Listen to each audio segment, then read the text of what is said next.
পদ্মা সেতু রেল সংযোগ প্রকল্পের আওতায় ঢাকা খুলনা ঢাকা রুটে আনুষ্ঠানিক ট্রেন চলাচল উদ্বোধন করা হয়েছে। রেলপথ মন্ত্রণালয়ের উপদেষ্টা মোহাম্মদ ফাউজুল কবির খান এ উদ্বোধন ঘোষণা করেছেন।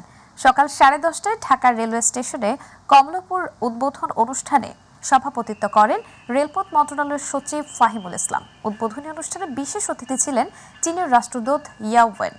এর আগে সকাল 6টায় খুলনা রেল স্টেশন থেকে 553 জন যাত্রী নিয়ে প্রথমবারের মতো ঢাকার উদ্দেশ্যে যাত্রা করে ট্রেনটি। যাত্রাপথে ট্রেনটি নোয়াপাড়া, সিঙ্গিয়া জংশন, লোহাগড়া, কাশিয়ানী জংশন এবং ভাঙা জংশন স্টেশনে যাত্রা বিরতি করবে। সার্ভিস পেতে পারে রেল এদিক থেকে খুবই সোচ্চার। আর আমাদের নিজস্ব যতটুকু সম্ভব যাত্রীর সেফটি নিরাপত্তা নিশ্চিত করে আমরা আমাদের কার্যক্রম পরিচালনা করতেছি।